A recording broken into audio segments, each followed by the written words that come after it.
After scoring 2 out of 3 in the first 3 rounds of the Groningen Open, in round 4 I was paired against young and talented FIDE master, just 13 years of age, called Arthur de Winter, rated 2368.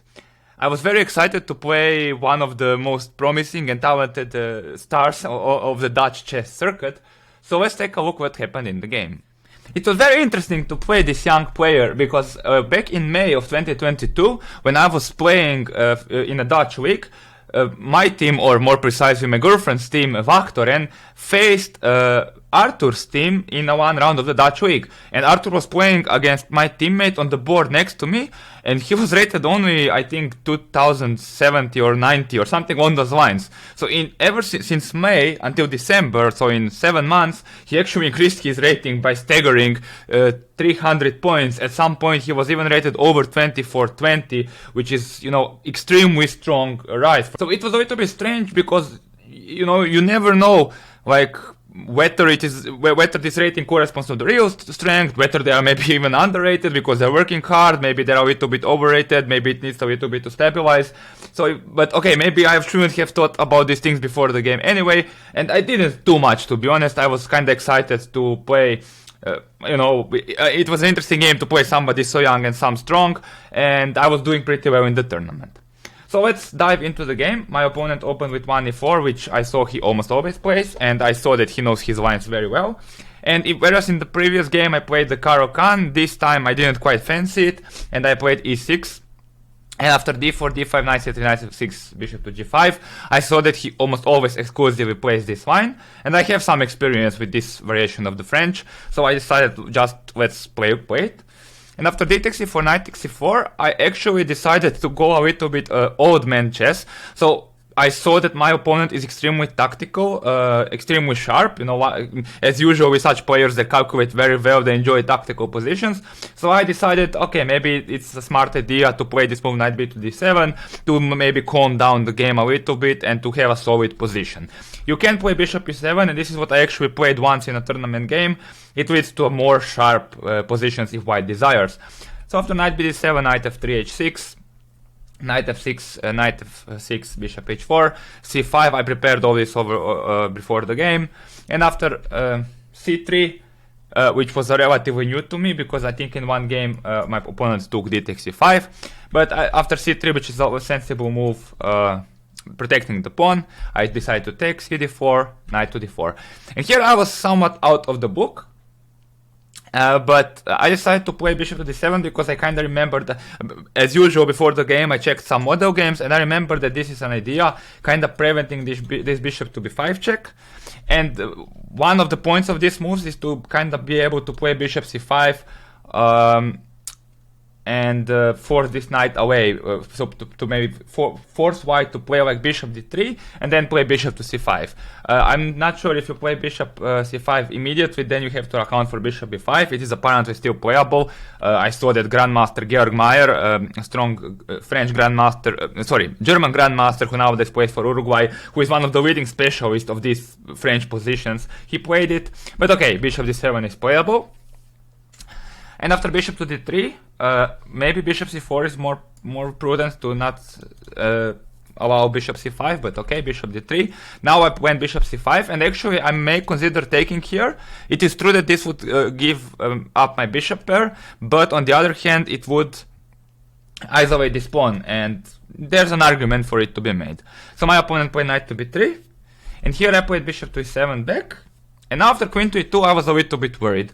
So I was kind of prepared. I prepared this variation. I was, reasonably confident this is perfectly fine for black. But it's one thing when you look at a variation at home and, see zeros or whatever. But it's the other hand when you are seeing it at the board and you don't have that much experience with an opening line. So here I started imagining all sorts of things like castles long, maybe knight d4, and I didn't know how to position my pieces exactly. I was worried that if I castle that some g4 might come g5, and I started imagining some ghosts, which is maybe paying too much respect to my opponent, but also which shows inexperience of the position.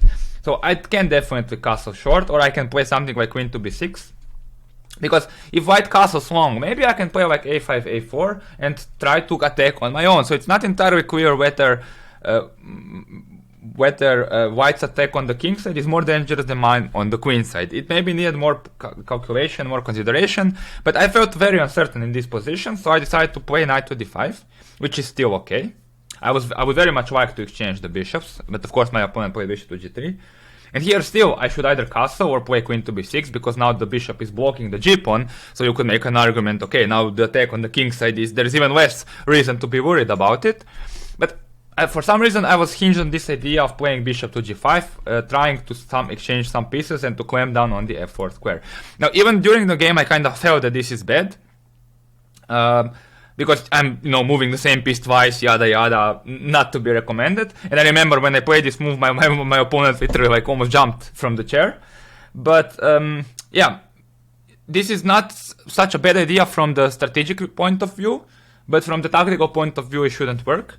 I also am preventing castling long, by the way, which I was worried about that move. Now the problem, my opponent played castle short and allowed me to execute my idea. The move I was very much worried about was the move rook to d1, because now I'm kind of in problems. Like I don't really want to jump here, because then there are some bishop b5 ideas, and I might be in a problem on the d file. I think I was considering queen to b6, but this is problematic because kind of my pieces are discoordinated and my lead in development is very critical. Lack of development is very critical. So yeah, that was probably much better, and actually I saw this move during the game and I was really worried about it. But okay, my opponent missed this chance, so he played castles. And now actually my conception is pretty sensible, because after knight f4, bishop f4, bishop f4, I have eliminated the opponent's strong bishop, and I have the bishop pair. Now, I still lack development, I'm a little bit behind, but it's not that horrible, because my dark squares are now very secure. So he played g3, kicking my bishop away, and before I entered all this, I checked something like rook a to d1, but then I figured, okay, I'll just go queen to c7, and you have to consider bishop to b5, but I thought, okay, I'm at least fine. For example, bishop h2, king h1, bishop d6, I figured this is at least okay for me, and it's indeed so. So he played g3, and here I actually made a move that is not so bad, maybe from the objective viewpoint, but maybe not ideal from the practical viewpoint. I played bishop to d6. This felt very natural, but I wasn't sure whether this bishop belongs here or here or here.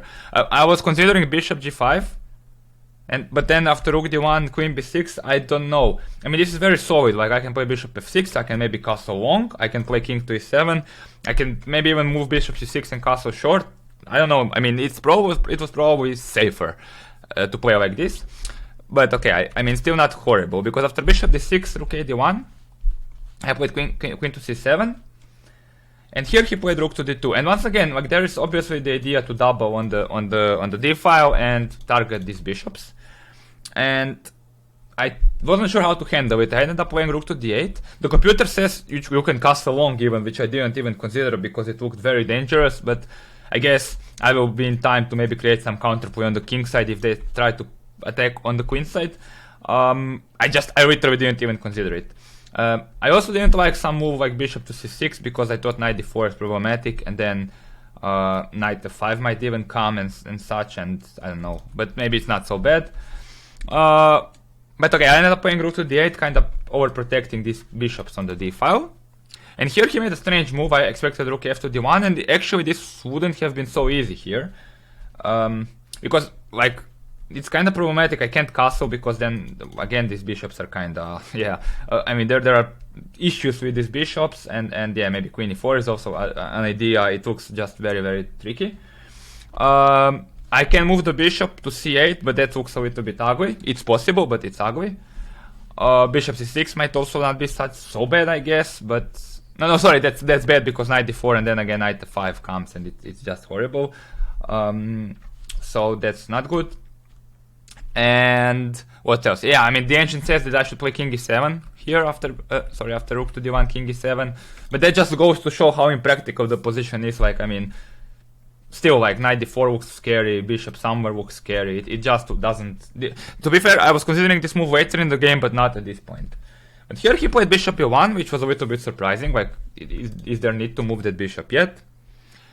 And here I played a6. I thought it's kind of useful to maybe prevent the future knight d4, and knight d5 potentially. I can consider also bishop c8 again. Like, my position is kind of solid, but I was also a bit overestimating the importance of having the two bishops, because, I mean, white can at the very least easily exchange and potentially with knight to d4, or maybe even some bishop here, bishop e5. Like, it's not that I will be able to keep these bishops, and my problems in development are also very relevant. So I played a6, he played rook to d1, and now finally I went bishop d5 here. I wasn't 100% sure where to put this bishop. Maybe more solid is to play like bishop e7 to defend, or even bishop c8, but I just, like, this is all approved by computer, but I just couldn't bring myself to put the bishop back. But that was probably like, you know, I did manage to calm down the position, but I'm also not the most patient player, so I kind of also didn't play to maybe my advantages as well, which was maybe not the best decision. Still a very instructive game. And here he played weird move, he played queen to e4. I mean, obviously he prevents castling, because if I castle then it's mate. But I expected him to go queen to g4 when I was not sure what I would do. I was planning castling, but there is actually a variation that kind of I didn't see. That starts with knight to d4, and I wanted to play bishop e8, I think, or something, because also bishop c6 I was considering, but then knight e6 actually wins for white, because f e6, queen to e6, and then rook d6, and I just lose 2 pawns, not to mention my king is also in problems. So yeah, maybe bishop e8 was the move I was planning, I'm not sure actually, or I have to play this. But it does look once again weird to put this bishop, this coordinate the rooks. Like, it's queen g4 was probably better. Maybe I should play king f8 or something along those lines. But it still looks very, very tricky. So queen e4 he played, and now I played bishop c6, and here he played queen to c2. Obviously keeping this battery and preventing me from castling. And here this was the critical moment of the game. I was kind of sure this is probably okay for me, but I just couldn't find the right idea here. So I considered many things. I considered playing h5 and then maybe playing like king e7 or something. But this wasn't in my. I couldn't bring myself to play king e7. I could also probably play king e7 here, but I just couldn't bring myself to do it. And I spent like 15 minutes here, or okay, not 9 minutes here. So I spent quite some time here. But ultimately, I decided to kind of play for a draw and play bishop a4. Just to get rid of this knight, because I was also unnerved of some knight jobs for some reason, even though, well, once again, I was unsure about the position and I was seeing all kinds of ghosts. So bishop a4, he played rook d4, I took, bishop b3, this was my idea, he took with the queen, and now I kinda relaxed and I thought, okay, this should just be a draw. I mean, I can play king to e7 again, maybe even bishop e7, and exchange some pieces, and it should be a draw. But here I kinda, you know, I had this intense thing, and I just played castles, very quickly. He played queen to c2, and here I realized, okay, this is a problem, because if I play g6 now, then queen to d2, and my bishop is attacked, and also my pawn is attacked. Still, I should have done this, because after bishop e7, queen to h6, rook to d4, rook to d4, bishop to f6, I mean, I'm a pawn down, but my structure is very solid, and there are opposite covered bishops on the board. So, I mean, this would have been very tough to convert for him if possible at all. Like, computer gives like 0.4 or 0.5, so it's really not a big advantage for white, although he can of course torture me forever. But I mean, considering the kinds of positions I survived in the previous 2 games, I should have gone for this, because it would have given me good defensive chances as well. But maybe, you know, I couldn't bring myself to suffer yet another game. I kind of didn't want it, and I talked myself into playing the move f5, which is very, very risky and maybe just outright bad. Because it does keep a pawn, but it weakens these white squares, and in particular this e6 pawn is now very soft, and also it weakens some white squares on the king side, which will be very relevant soon. So here actually, he again left me off the hook. He played queen to e2 with ideas of keeping the queen here and targeting the pawn. But actually I was much more worried about queen to b3, because this pins the pawn and also attacks it. And yeah, for example, like if I play queen to e7, there is nothing immediate for white, but I just felt there are all sorts of pins, and yeah, like maybe some rook e1, there is some bishop e5 ideas, and so on and so forth. This is also weak, and the computer just agrees that white is significantly better and much more better than in the game. So he played queen to e2, and I went e5 here. This is, if the queen is on b3, it's not possible. He played rook d5, and now I played bishop to e7. You could play e4 here, but I thought after queen h5 I'm just losing a pawn, because I don't see how I can defend this pawn exactly, because also my bishop is hanging. But actually there is a defense king h7 with the point that if he takes with the rook to f5, then I have g6 and I actually win. And this resource king h7 is actually something I kept missing, but here I lost control, so I kind of started believing that I'm lost, and I stopped calculating properly. So I was kind of playing through inertia, playing fast, because I was upset at myself for my previous decision, which of course I shouldn't be. You know, you should approach the position on the board, not the ghost of the hand past you. But yeah, this was my psychological mistake. Okay, I still played bishop e7, he played rook d8. I played bishop d8 because I have to keep the rook here to defend the pawn. He played queen h5 attacking this pawn. I played e4. He played rook to d5, and here, once again, I had 20 minutes on the clock. I could have calmed down and maybe played king h7, and now it's once again not super easy for him to win, because once again rook h5 runs into g6. So I'm not sure what the best move for white here is. He can of course maybe try f3, he can slowly improve, maybe play bishop c2, king g2, but there's nothing immediate. I'm not losing a pawn, and you know, their opposite color bishops, equal material, it's pretty much, I'm very much in the game. So I played bishop g5, which is not yet super bad. He played h4, and here I kinda saw what he's going to do, but I still went for it. So I played queen to c6 here. The computer says that actually there is this move bishop e3 that draws on the spot, basically. We really didn't see this. The point is that after f takes e3, queen to g3, you have some sort of perpetual, you take a lot of pawns, and the king is weak. But if king g2, then you simply take on f2, give check on b6, and take on b2. So I don't blame myself for not seeing this resource, because it's very difficult and computerish. I do blame myself for missing this king h7 idea here. I mean, blame is a strong word, but I think I should have considered it. And also I blame myself for maybe not playing here bishop c1. I kinda thought this was the whole point of playing bishop g5, but here I started imagining some mates, for example rook f5, rook f5, queen f5, bishop b2, queen e4, bishop c3, queen e8 was one such mate that I saw, and then I started panicking. If I calmed down, maybe here I could have said, okay, maybe I can still play e3, and okay, rook f8, king f8, my king is exposed, but they're opposite color bishops, I'm creating some threats to his king, it's not at all so clear cut. This would have been, still kept me in the game.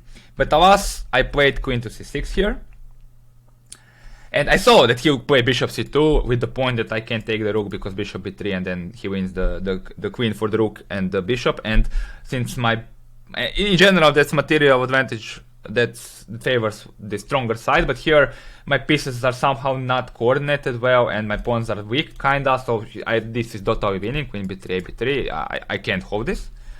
But still I could have played like maybe king h7 to avoid this pin and threaten the rook, maybe I could have played, I don't know, still bishop c1 potentially, yeah, something along those lines. Probably king h7 is the most resilient. But I panicked and I played g6, defending the pawn on f5 and hitting the queen. But after simple retreat queen d1, I played bishop f6 and now came h5. And this is very strong because it breaks my complete structure. And here I was totally out of, I was collapsing already. This is already pretty tough for black, but still there's no need to do what I did. There's no need to play gh5. Probably queen e8 is the most resilient. It's a very resilient defensive move, simply protecting the pawn and removing the queen from this queen d6 idea. And also maybe preparing e3. It is still true that white is significantly better here. My king is now very weak, my structure is kind of broken and such, but I can still keep resisting. But in my inertia, and I kind of gave up on the game, which is a bad sign or bad mental attitude. He played gh5. I played gh5, and then he played rook f5. I only considered queen h5 for some reason, when bishop g5 might kind of prolong the game, but of course he took rook f5, and now I'm totally collapsing. I played e3, and here he played some nice calculation, queen h5, ef2, rook f2, and after bishop g7, he found a nice mate, demonstrating the power of the opposite colors bishops when you are attacking. He played bishop b3.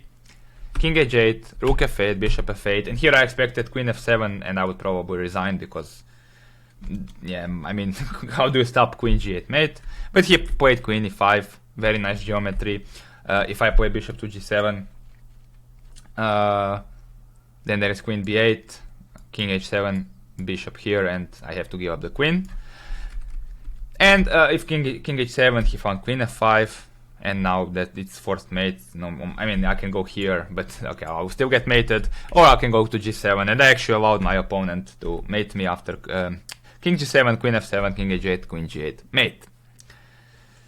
So yeah, that was the game. It was played before the only rest day in the tournament for Christmas, and it was a very, it was upsetting loss, I would say. Although, I mean, because in contrast to the two previous games where I knew I was clearly lost and almost winning, or almost like losing at some point, I kind of knew it, I was under pressure, and especially in the previous game from the very beginning, here I actually, I didn't play the opening perfectly, but I obtained a very reasonable position, and I knew I should be more than fine here, and I knew that I basically self-destructed, and that kind of makes these losses more unpleasant to handle than when somebody just kills you and outplays you from the beginning to start, at least for me. So yeah, it was a little bit of a pity, but still, I have only myself to blame. I played too fast at critical moments, and at some point I just gave up on the game and stopped calculating, which is never a good strategy. So yeah, I mean, kudos to my opponent. I think he played well, and he keeps improving. He's currently back on the trajectory to get back to 2400 and yeah, we'll see where his career will lead, and I'm really curious to follow his further development. So this concludes this video of the Road to Nowhere series. Please let me know what you think of the format and of the games in the comment section below. If you like the video, please make sure to subscribe to the channel. I would really appreciate it. And if you like the content, make sure to check some of the other content of the channel. Thank you very much for watching this video, and see you soon in another one. Bye.